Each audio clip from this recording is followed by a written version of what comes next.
예, 안녕하십니까. 예, 문학평론하는 고영직입니다. 오늘 그 한국문화원연합회가 주최하는 전문가 자담회를 갖고자 하는데요. 오늘 전체 주제는 선배 시민은 어떻게 탄생하는가 이런 주제로 세 분의 그 전문가를 모시고 오늘 자담회를 좀 진행하고 하겠습니다. 요즘 이제 우리나라의 이 베이비붐 세대가 720만 명이라고 합니다. 이 720만 명의 베이비붐 세대는 기존의 이제 노년 세대와는 좀 다르게 새로운 어떤 사회적이고 문화적인 어떤 그 가치 지향을 보여주고 있는 모습을 보인다고 합니다. 그분들이 어떤 선택을 하고 어떤 노년 문화를 만들느냐에 따라서 이 새로운 노년 문화가 좀 만들어질 것이라고 기대를 많이 하고 있는데요. 그런 차원에서 그 한국문화원연합회가 그동안 오랫동안 어르신 문화 프로그램 같은 이런 이제 문화 프로그램을 운영해 오고 있는데요. 그런 그 어떤 프로그램의 질적인 도약이나 또 이 신노년 세대의 어떤 새로운 노년 문화를 어떻게 또 만들어 가는지 그런 점을 논의하도록 하겠습니다. 크게 아마 주제는 세 가지 정도 될 것 같고요. 오늘 이제 세 분의 전문가 선생님들과 함께 그 좀 재밌고 그런 그 자리가 됐으면 하는 바람이 있습니다. 오늘 그 세 분 오신 분들 간략하게 좀 소개를 좀 해주시면 감사하겠습니다.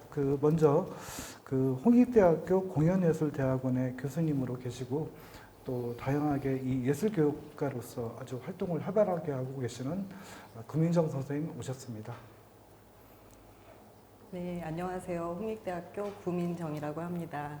서울시 50+ 인생학교 부학장도 맡고 있어서 이 자리에 초대된 것 같습니다. 만나서 반갑습니다. 네, 오늘 50+ 이 신중년에 대한 관심도 요즘 많이 높아졌는데요. 아마 그런 재미있는 에피소드도 많이 해주실 것으로 기대합니다. 그리고 이 성공회대 교양학부 초빙교수로 계시는 사회학자 김찬호 교수님 오셨습니다. 예, 안녕하세요. 성공회대학교 김찬호입니다. 제가 내년에 이제 60 환갑이 되는 입장에서 50+의 마지막을 이런 자리에서 이야기 나눌 수 있게 되어서 아주 오래도록 기억에 남을 그런 시간이 될 것 같습니다. 초대해 주셔서 고맙습니다. 예, 마지막으로 성명대학교 가족복지학과 교수님이고 한국노년학회 회장님이신 이금용 교수님 오셨습니다. 네, 안녕하세요. 반갑습니다. 저는 그 노년기의 사회활동과 관련해서 오랫동안 연구를 해왔고요. 그래서 노년기 여가라든지 혹은 뭐 자원봉사활동이라든지 뭐 기타 등등 사회참여와 관련된 연구들을 쭉 해왔습니다. 뭐 최근에는 저출산 고령사회 기본계획에서도 여가나 사회참여에 관련된 아젠다의 개발에 좀 관여를 하고 있고요. 한국문화연합회의 그 사업에도 제가 이전에 좀 관여한 적이 있어서 그런 인연으로 이 자리에 있는 것 같습니다. 예, 반갑습니다.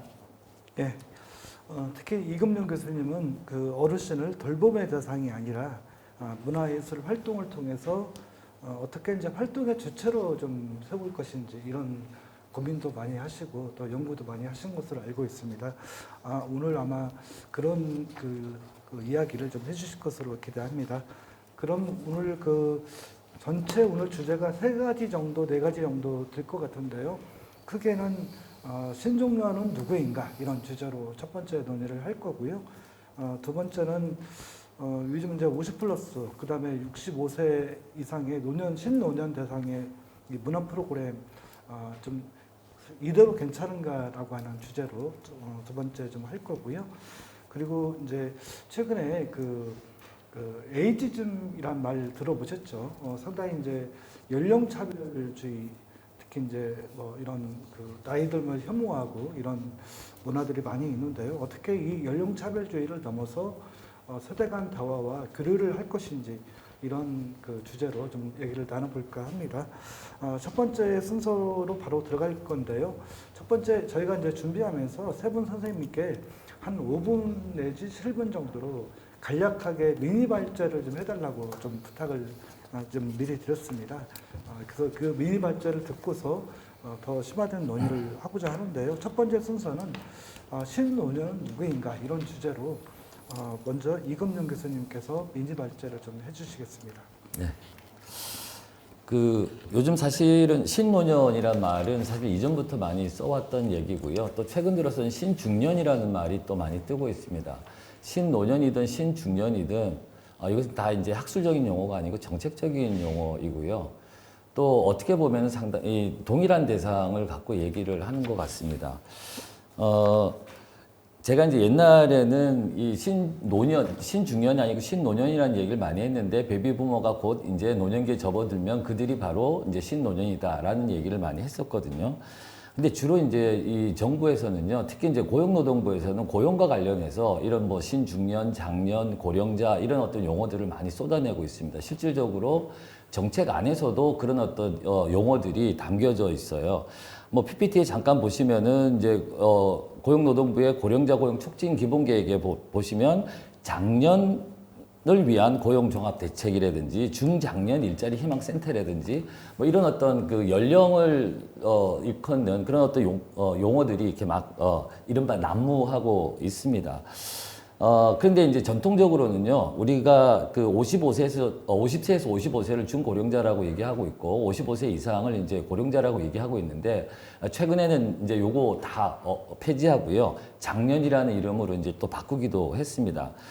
그런데 최근 들어서는 이 용어들이 이제 조금씩 통일되기 시작했는데 바로 이제 신중년으로 이제 통일되기 시작했고요. 그 연령대는 50대와 60대입니다. 정확하게 말하면 50부터 69세까지를 이제 신중년이라고 얘기하고 있고요. 제가 지금 저출산 고령사회 기본 계획에서 위원회에서 이제 이 고령화와 관련된 이 아젠다 개발에 좀 참여하고 있는데 그 위원회에서도 신중년에 대한 관심이 높고요. 역시 신중년을 50대와 60대로 지금 하고 있습니다. 더군다나 우리가 이제 베이비부머라고 아까 그 사회자분께서도 말씀을 하셨잖아요. 우리가 흔히 알고 있는 이 베이비붐 세대 같은 경우는 55년 출생해서 63년생인데요. 이 정부에서는 이 베이비붐 세대를 또 2차 베이비붐까지 포함해서 상당히 넓은 인구 분포까지 포함한 그런 어떤 베이비붐 세대를 얘기하고 있습니다. 하지만 아마 오늘 좌담회는 우리가 늘 생각해왔던 1차 베이비붐 세대 쪽으로 이제 국한해서 얘기를 할 것 같고요. 아마 그 다음 슬라이드 같은 경우는 이 전반적으로 이 코홀트별로 연령대별과 그다음 시대별로 해서 이 각각의 연령대에 어떤 시대와 접하고 있는가를 조금 이렇게 이 도식화해서 제가 보여드린 거고요. 바로 이제 그 다음 슬라이드로 넘어갈게요. 방금도 말씀드렸지만은 이 베이비붐 세대는 55년생에서 63년생까지고요. 인구가 한 약 720만 명 정도 되고 전체 인구의 한 14.6%를 차지합니다. 저는 이 베이비붐 세대 또 막내 세대 막내이기도 한데요. 아마 이제 제 기억을 돌이켜 봐도 그런 것 같아요. 제가 어릴 때 이전에 여러분들 기억나시나요? 뭐 소머즈니, 뭐 600만 불의 사나이니, 뭐 이런 어떤 미국 드라마들이 막 들어오기 시작했습니다. 재밌게는 봤는데 알게 모르게 미국의 문화들이 제 무의식 속에 이제 젖어들기 시작을 했던 그런 어떤 이 제너레이션, 이 세대가 바로 이제 베이비붐 세대가 아닌가 생각이 되고요. 그래서 이전 세대에 비해서 생활 습관이라든지 가치관이라든지 행동 양식이라든지 혹은 이 사회 참여에 대한 어떤 인식이라든지 이런 것들이 이전 세대와는 조금 차별화되지 않을 건가라는 생각이 듭니다. 게다가 이분들의 이 개인 자산 규모가 이전에 비해서, 이전 노인 세대에 비해서 상당히 이제 높다라는 겁니다. 조금 구체적으로 말씀드리면은 전체 가구 총 자산의 약 한 27%니까 상당히 높은 비율이 되겠죠. 14%가 27% 정도를 갖고 있으니까요. 하지만 이 부동산이 사실은 이 금융자산에 비해서 상당히 많습니다. 그래서 또 다른 어떤 이 설문조사를 보면은 은퇴 이후에 일을 하겠느냐. 재산이 많은데 일을 할 이유가 없지만은 많이들 일을 하겠다고 얘기를 하고 있습니다. 50%를 넘어가거든요. 그건 바로 이 부동산이 더 많기 때문에 이제 그런 것 같고요. 교육 수준도 이전 세대에 비해서 상당히 높아요. 교육 수준이 높다라는 건 그만큼 뭡니까? 사회 참여라든지 가치관이라든지 이런 것들이 이제 훨씬 더 다양하다라는 얘기고요.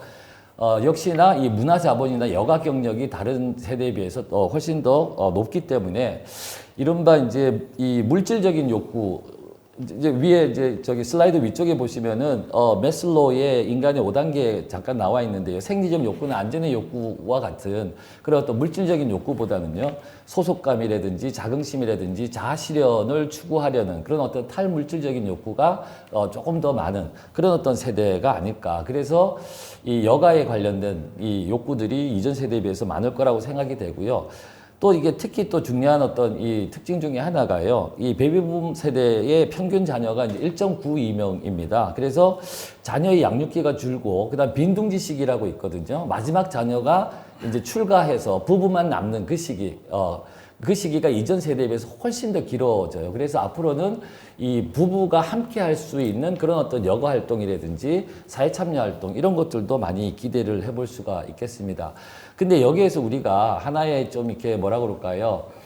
주의해야 될 점은 우리가 베이비붐 세대다. 와, 새로운 신노년층이 나타났다. 그러면 이 전체의 베이비붐 세대가 모두가 다 우리가 생각하는 그런 어떤 모습은 절대 아니라는 겁니다. 베이비붐 세대 안에서도 지역별로 혹은 계층별로 성별로 오히려 이전 세대보다도 더 이 뭐라 그럴까요? 전통적이고 뭐 이런 어떤 특성을 가진 분들이 분명히 있거든요. 그래서 우리가 베이비붐 세대 안에서도 다양한 어떤 특성들을 갖고 있다라는 걸 유념하고 좌담회를 운영했으면 좋겠습니다. 예, 이상입니다.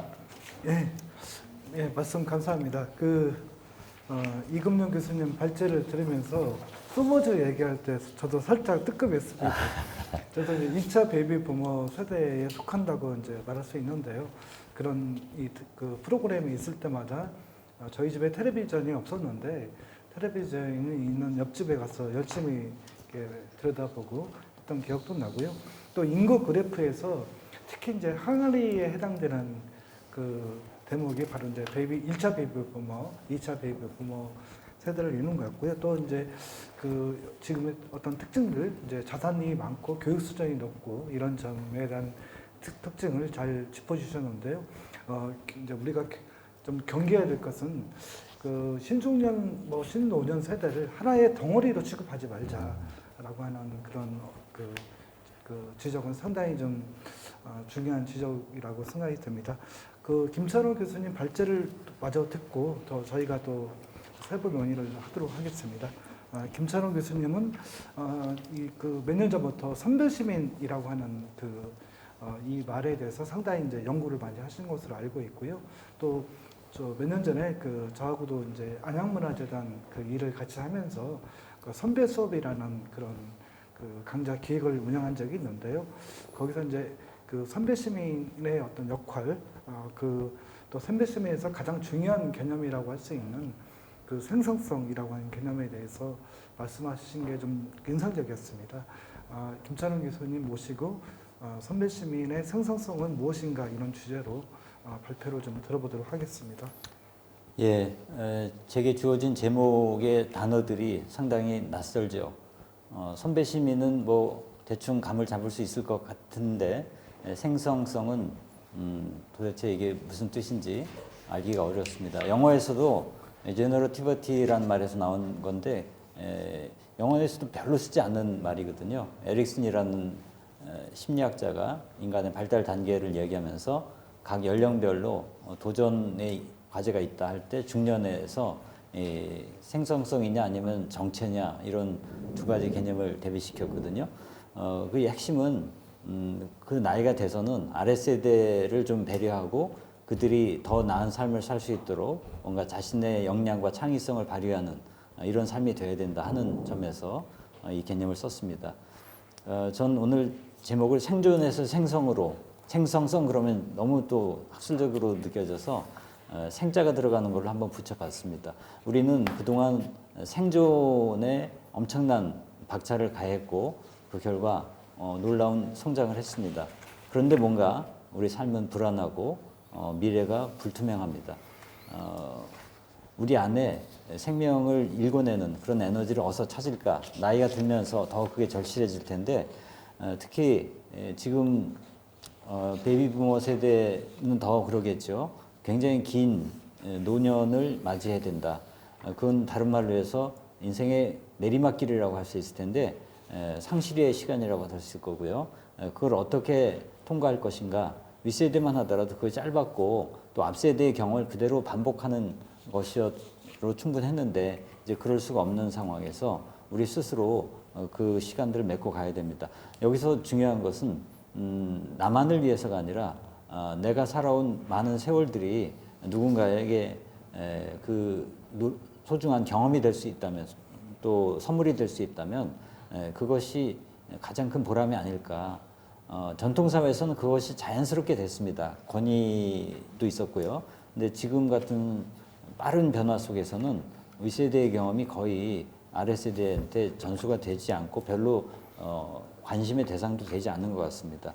그렇지만 잘 들여다보면 변하는 것 가운데도 변하지 않는 게 있고 아무리 시대가 바뀌어도 인생의 어떤 연륜이라든가 지혜 이런 것은 여전히 다음 세대에게 소중한 그런 자산이 될 수 있기 때문에 그 점에서 자기 생애를 다시 돌아보고 그것을 좀 더 잘 가다듬어서 아랫세대에게 전달하면서 자신의 삶도 풍요로워지고 또 존재도 훨씬 더 격상되지 않을까 그런 생각을 해보게 됩니다.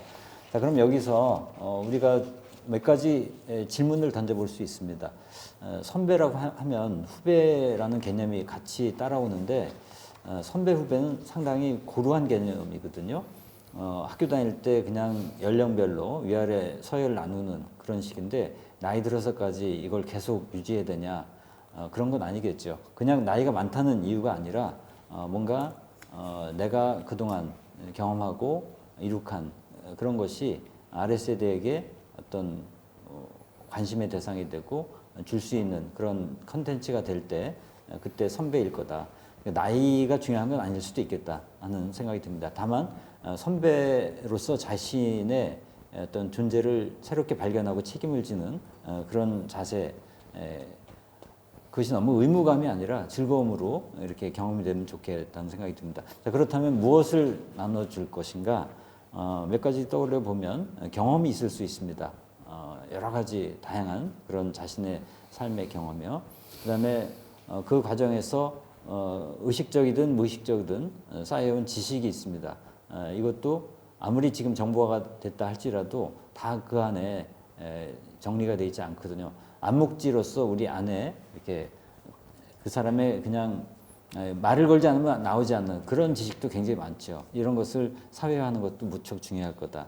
또 지식과 다른 차원에서 생각, 어떤 관점, 지혜, 그리고 어떤 기회를 줄 수 있다는 것도 왜냐하면 윗세대가 지금 갖고 있는 게 굉장히 많거든요. 지금 점점 청년 세대의 그 어려운 삶의 상황들이 그 윗세대 특히 베이비부머 세대가 지목되는데 너무 많은 걸 기득권으로 쥐고 있다. 각 영역에서.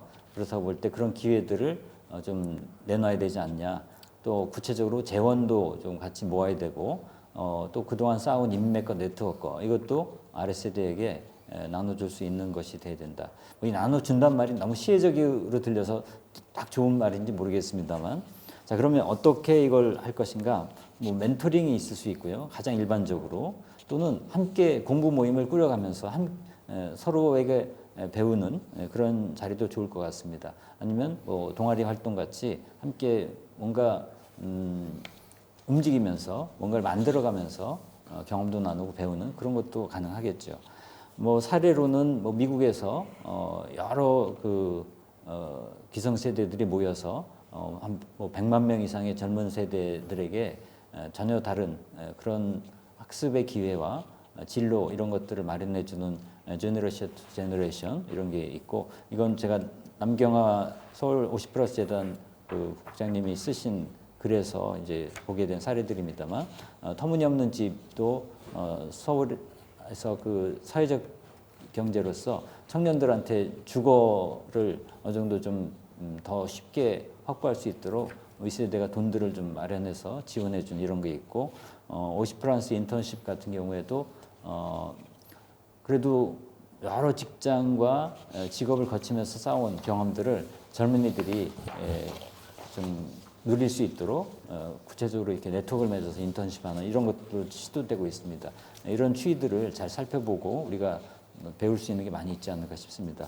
자 결국 어떻게 이런 선배 시민의 생성이라는 게 더 구체화될 수 있을까? 저는 방법론도 필요하지만 더 중요하게 짚어야 될 것은 비전이라고 봅니다. 무엇을 지향하는가 하는 문제죠. 핵심은 전 더 좋은 삶, 더 나은 세상을 열망하는 이 태도가 있지 않으면 나머지는 다 그냥 부차적인 것이 될 거다.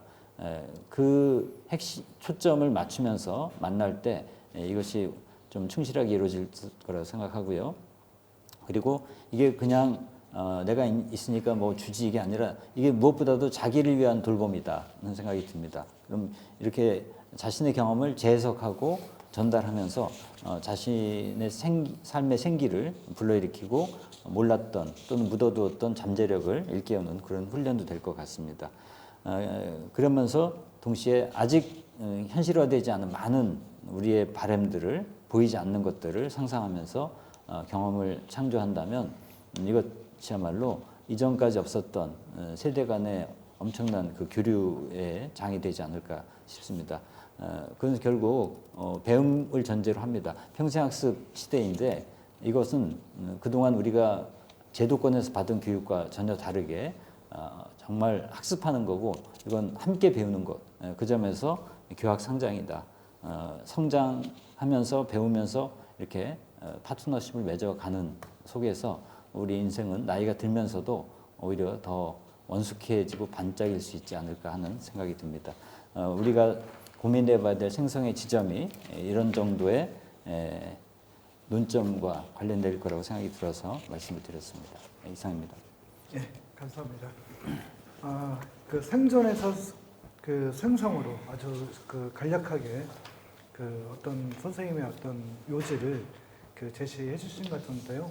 김찬호 교수님은 제가 이제 오래전부터 알고 지내긴 했습니다만 그 뭔가 좀 쉽고 간결하게 언어를 던지는 능력이 좀 탁월하신 것 같습니다. 그런 점을 잘 보여주신 것 같고요.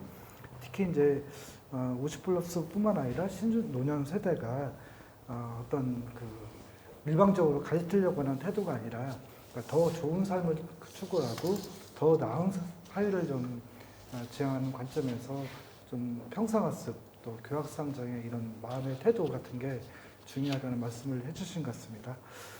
구민정 교수님 옆에서 두 분 발제 관전하셨는데요. 좀 옆에서 관전하시면서 어떤 뭐 지적들을 좀 할 수 있을까요? 좀 소감도 좋고요. 네. 아니 뭐 지당하신 말씀 해주셨고 저랑 같은 생각을 간결한 용어로 정리해 주셔서 되게 잘 들었습니다.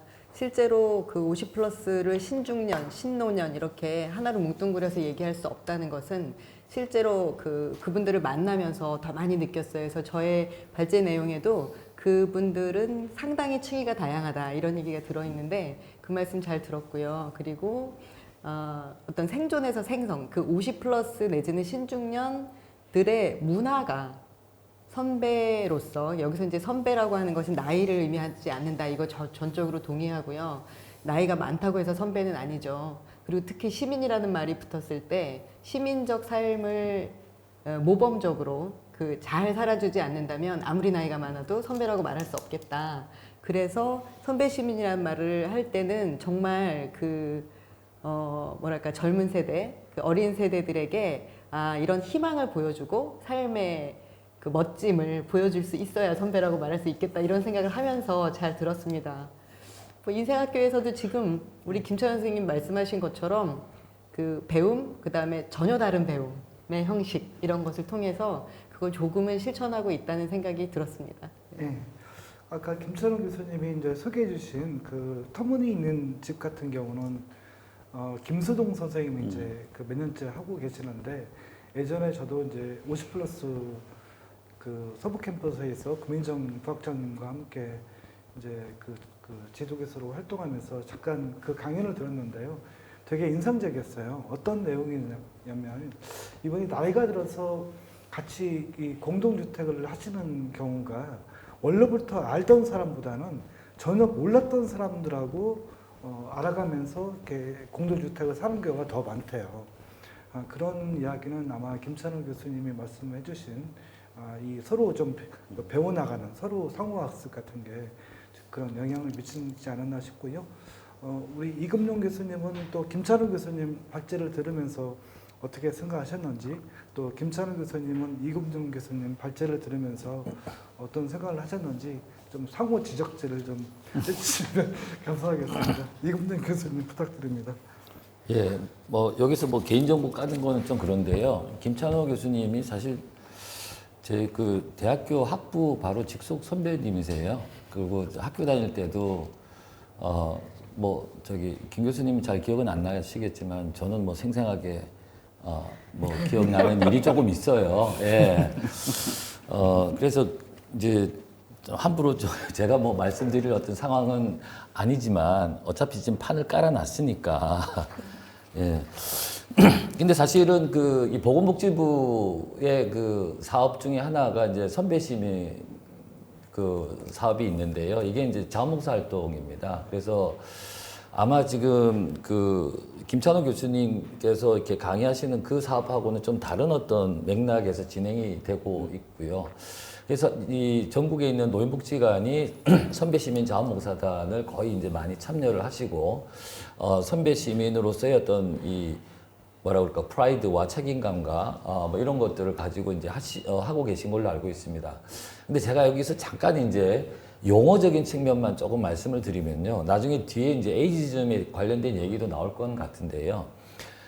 좀 놀랍게도 미국에서는 이 선배라는 표현을 영어로 표현하면 시니어가 되거든요. 근데 이 시니어라는 이 표현이 에이지즘에 해당될 수 있다라는 얘기를 해요. 그래서 실질적으로 미국에서 아주 이 커다란 이 노인 이 단체인 AARP에서는요, 시니어라는 표현을 쓰지 않고 그냥 겸허하게 이 팩트 그대로 older people이라는 사람들. 그래서 그 표현을 쓰는 것이 이제 에이지즘을 피할 수 있다라는 말을 하고 있습니다. 제가 왜 이 말씀을 드리냐면은 선배 시민이라고 했을 때는 선배, 꼰대, 뭐 그죠? 뭐 이런 어떤 컨셉들이 있기 때문에 우리가 용어 안에 선배 시민이 갖고 있는 이 진정한 의미보다는 선배 시민이라는 용어 자체에 휘둘리기 때문에 오히려 곡해할 수 있는 부분들이 있을 수가 있다라는 겁니다. 그건 제가 보건복지부 그 사업에 관여하면서도 좀 많이 느꼈던 거거든요. 그래서 왜 굳이 선배 시민이어야 할까? 선배라는 표현 대신에 다른 표현들은 혹시나 없을까라는 고민도 한번 해볼 필요가 있지 않을까. 예. 예, 그 용어 문제는 굉장히 중요한 문제라고 생각이 드는데요. 이금윤 교수님 말씀 감사하고요. 김찬우 교수님 좀 그 이금윤 교수님 발표를 들으면서 예. 무슨 생각을 하셨는지 듣고 싶네요. 우선 지금 말씀 주신 것이 중요한 문제 같습니다. 일단 선배 시민이라는 개념은 제가 만들진 않았던 것 같아요. 그때 그거 함께 하면서, 그죠? 승관. 우리한테 워낙 익숙한 말이 선배인데, 일본에서도 센파이 이런 말은 저 어떤 운동부에서 정도 쓰고 일반 사회에서는 거의 안 쓰는 말이거든요. 후배란 말도 안 쓰고. 근데 우리는 특히 선배는 호칭으로 많이 쓰고 있죠. 직장에서 뭐 김선배 이렇게 뭐 방송국 이런 데서도 많이 하는 것 같아요. 그러다 보니까 워낙 이제 입에 익숙해져서 이걸 자연스럽게 쓴 것 같은데, 역시 그 선배 그러면 우리가 벗어날 수 없는 그 나이에 따른 위계서열, 그것을 참 그대로 이미지로 연상하기 때문에 그 언어의 한계가 있는 것 같긴 합니다. 그래서 아까 제가 이 선배 후배가 나이는 아니어야 된다 이렇게 했는데도 실제로 우리가 언어의 그 관습에서 벗어날 수 없다면 이거 어떤 다른 개념으로 대체할 수 있을까? 시니어는 또 우리가 많이 쓰고 있죠. 그러니까요. 노인들이 노인도 싫고 어르신도 싫고 이제 시니어로 해달라고 하는 것 같은데, 그건 역시 또 우리한테는 아직까지 익숙하지 않은 거라서 이건 오늘 좀 더 얘기를 해보면 좋을 것 같아요. 용어의 문제. 그렇고 지금 이금민 선생님 말씀 주신 거에서 앞으로 더 얘기해보고 싶은 것들은 좀 많이 있어요. 이제 부부 중심의 시간을 많이 보내야 된다 하는데, 실제로는 그만큼의 그 관계가 형성이 돼 있을까? 윗세대와 다르게.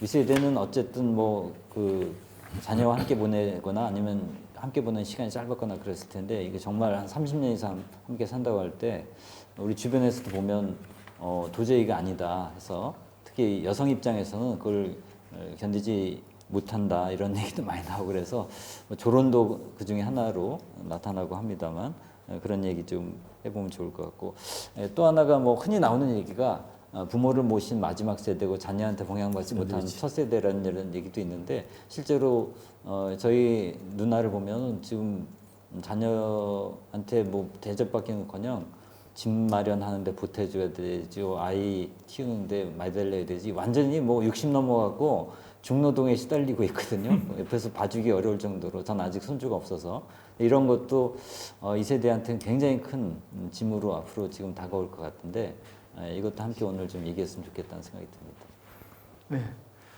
네, 부부 중심의 시간이 이제 베이비붐 세대가 많이 실제로 같지는 않을지 모른다라고 하는 언급이신 것 같고요. 구민정 교수님은 두 분 그 발표를 들으면서 좀 관전자의 입장을 좀 가지셨는지 좀 이번에는 좀 더 깊이 좀 들어가서 좀 말씀해 주시면 감사하겠습니다. 저도 이게 뭐 글쎄요. 저는 이제 그러니까 직접 만나서 50 플러스 신중년 세대와 직접 만나서 어떤 활동을 하고 그분들이 새로운 문화를 형성할 수 있도록 돕고 있는 입장에서 지금 말씀해 주신 여러 가지 그 개념적인 용어나 아니면 뭐 호칭 이런 것들에 대해서도 고민을 참 많이 했고 특히 선배라고 하는 이름에 대해서도 진짜 고민을 많이 했는데 그래서 막 세종실록도 찾아보고 뭐 조선 왕조실록에 선배라는 말이 어떻게 나와 있나 아마 없죠? 네. 없을 거예요. 있어요. 있어요? 네네네. 똑같이 있습니까? 예. 그 뭐 경연이나 이렇게 그 학술적인 대화를 할 때 선배한테 누가 되지 않도록 내가 너무 잘난 척하지 않도록 조심한다. 뭐 이런 얘기도 있고. 그래서 사실상 그 선배라고 하는 그 약간은 존경의 마음을 담고 있었던 그런 기록들이 조금 있는데 요즘 얘기할 때는 약간 일본 문화나 이런 것들이 조금 들어와서 그 나이 아주 그 미세하게 뭐 한 살이라도 많은 선배 뭐 이런 식의 그래서 약간은 위계를 강조한다는 차원에서는 약간 부정적인 의미로 더 많이 쓰이는 것 같고 이제 아까 우리 이금중 교수님 말씀하신 것처럼 꼰대 이렇게 가면 그래서 우리가 우리 50 플러스 신중년들을 어떻게 부를 것인가 이 문제는 이렇게 뭐 두고두고 얘기해야 될 것 같아요. 지금 시간이 막 길지 않아서 그 문제를 어떻게 얘기할 거냐. 근데 어쨌든 기본적으로 그분들은 노인이라는 말은 좋아하지 않아요. 노인이란 말 좋아하지 않고 노년이란 말도 노인하고 이렇게 비슷한 느낌이어서 그런지 좋아하지 않아요. 그러면은 어떤 말을 좋아하느냐? 50 플러스라는 말을 좋아해요. 오히려. 왜냐하면 그거는 그 뭐랄까 약간 중립적인 느낌이랄까 이런 느낌을 받으시나 봐요. 그래서 이제 그런 그 의식을 갖고 있는 그런 뭐 여튼 그런 의식조차 없이 그냥 나이 듦을 받아들이시고 그냥 살아가시는 분들도 있지만 과연 우리 세대를 어떤 사람들로 불리는 게 좋을까 여기에 대해서도 아주 예민하게 받아들일 만큼 세대에 대해서 인식하고 계시는 분들이 있는 거죠. 그리고 이제 그 세대를 인식하고 있다면 우리가 이 세대로서 이 사회에 어떤 역할을 할 수 있을까? 즉 살아있는 존재가 될 수 있을까? 뭐 이런 생각을 하시는 분들을 봤어요. 그래서 지금 말씀 들으면서 그 말씀하시는 얘기들이 다 타당해요. 다 타당하고 그렇다라는 생각을 했지만 실제로 그래서 우리 현장에서 이걸 어떻게 그 문화 프로그램이나 혹은 문화예술 교육 프로그램으로 그들과 만나서 그들이라는 게 사실 저희도 포함돼요. 저도 50 플러스이기 때문에 같이 뭔가 새로운 문화를 형성할 수 있을까? 이 개인의 고유성과 사회에서의 요구 이것을 같이 이렇게 융합시켜서 잘 할 수 있을까? 이런 생각을 하게 됐어요. 예. 60대도 50 플러스로 불리기 원하나요? 그럼요. 60 플러스가 아니고. 그럼요. 50 플러스 다 포함이 됩니다. 70까지 그죠? 70까지. 서울시에서는 50 플러스 센터에 들어올 수 있는 자격이 이제 조례로 되어 있는 것 같아요. 그 50 플러스 센터에 그게 이제 중장년이라 그래서 이제 64세까지이고요.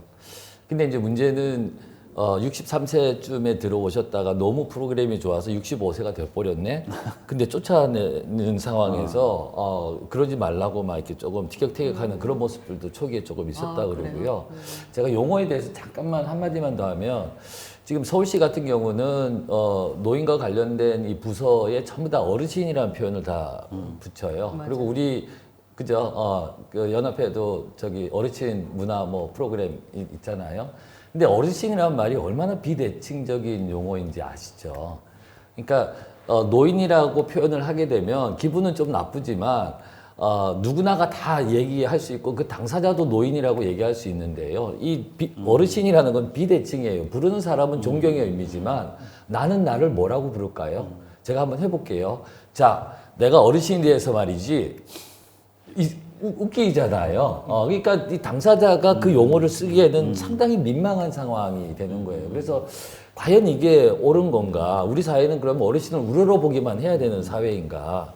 그래서 이 용어에서 오는 그런 어떤 미묘한 이게 이제 선배, 꼰대 뭐 이런 거하고 같이 이제 맞물리면서 좀 우리 사회 전반적으로 이 노화, 늙어간다라는 거, 나이 들어간다라는 거에 대한 인식과 거기에 대한 어떤 호칭 이런 것들을 조금 생각해 볼 필요가 있지 않을까 생각이 듭니다. 네. 맞습니다. 말씀 듣다 보니까 김찬우 교수님도 참여하셨던 그 선배 수업이라는 책이 왜 이슬을 못 찍었는지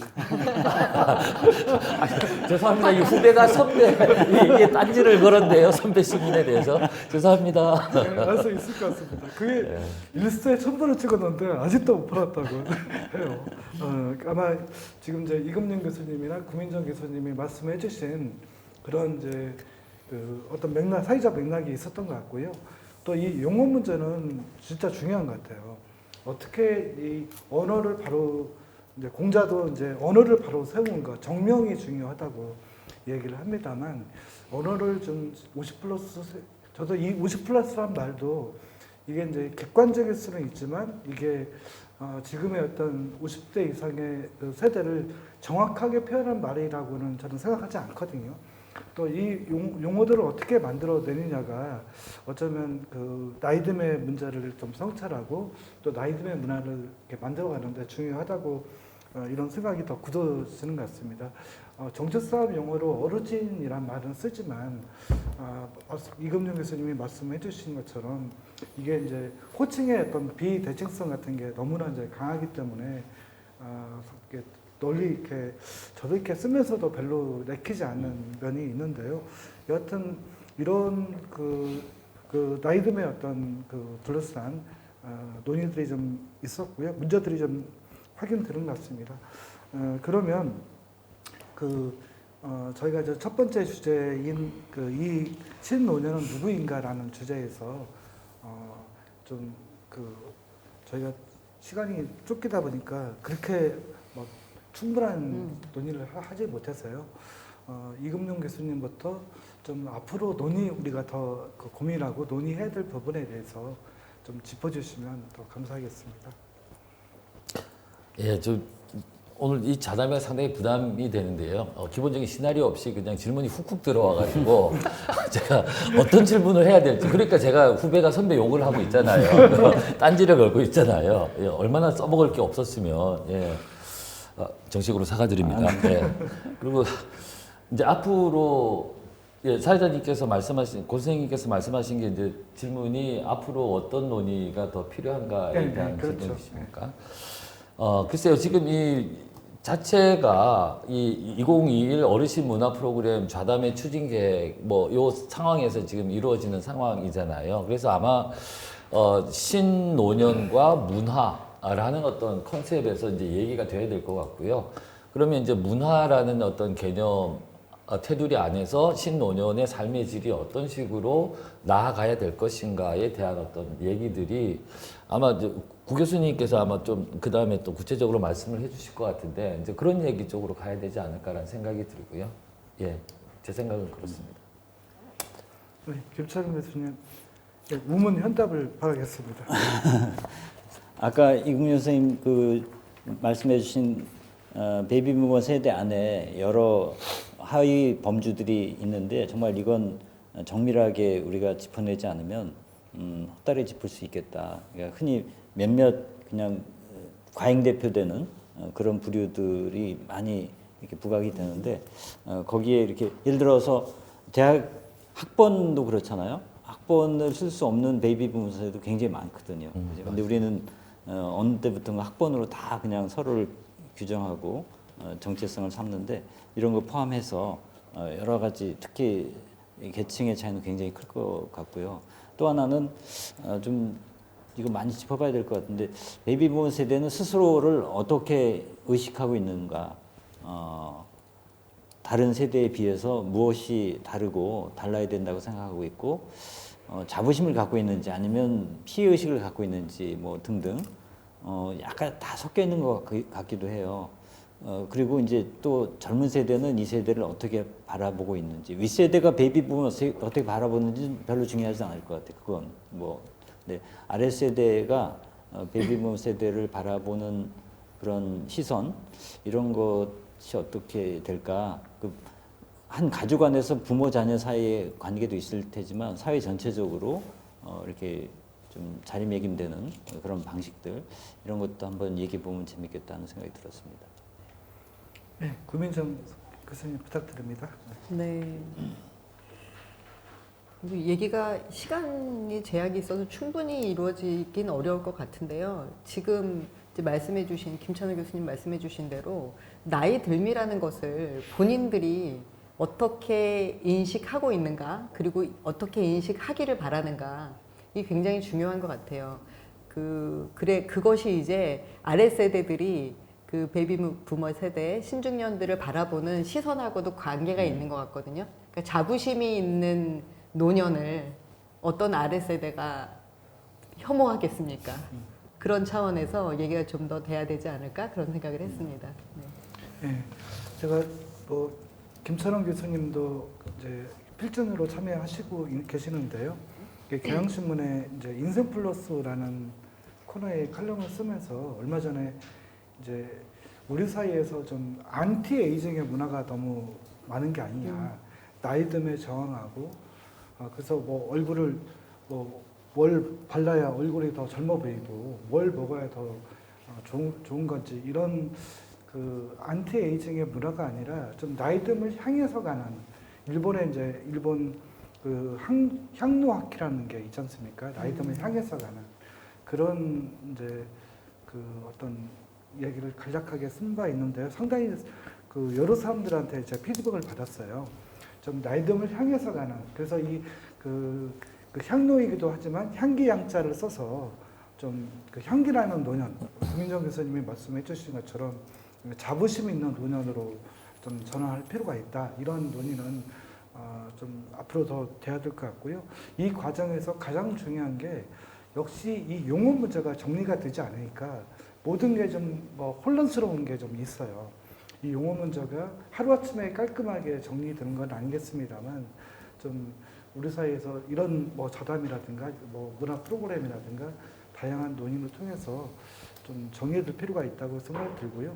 저는 선배 시민이 이제 아까 보건복지부 산하에 복지관에서 자원봉사단으로 운영되는 방식도 좀 이게 적절한 방식인가 하는 생각도 들긴 합니다만 여하튼 그런 논의들이 좀 무르익은 과정에서 나이 듦을 향해서 성숙한 어떤 이런 문화가 좀 조성되는 게 아닐까 싶습니다.